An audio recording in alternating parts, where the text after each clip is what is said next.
Laissons agir notre souverain sacrificateur, notre Seigneur et Roi, Jésus-Christ, qui par son esprit agit pour nous sanctifier. Il ne se lassera ni ne se découragera, que l'œuvre ne soit achevée. Le chrétien se doit de collaborer dans cette immolation. La victoire couronnera l'œuvre de notre Seigneur de jugement et de purification en tous ceux qui se sont remis à ses soins. Il incombe donc à tout chrétien de collaborer dans cette immolation,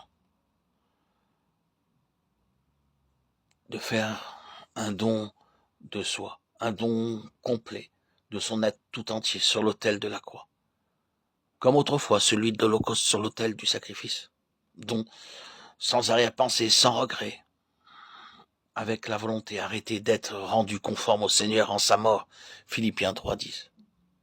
Par l'action intérieure de son esprit, faire un don de soi sans restriction, avec le désir que sa main ne s'arrête que lorsque toute vie animale, sensuelle, sera séparée de l'esprit, afin de devenir cet instrument, ce vaisseau que l'Esprit de Dieu pourra librement pénétrer, traverser, et par quoi il pourra se communiquer au monde. Le chrétien a donc pour devoir d'être en prière, vigilante, persévérante, de tous les instants.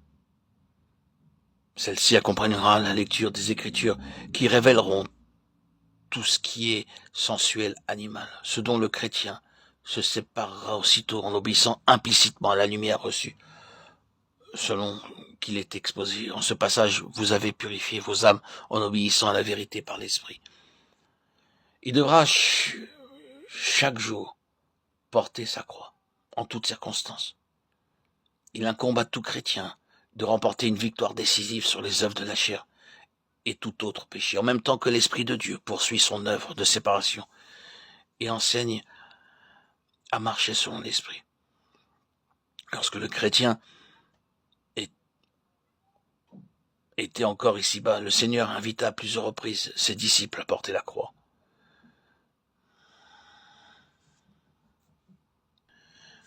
Il montrait par là comment s'accomplit l'œuvre de séparation en quiconque se place sur l'autel, pour que le souverain sacrificateur, armé de la parole, l'épée à deux tranchants, fasse l'œuvre nécessaire.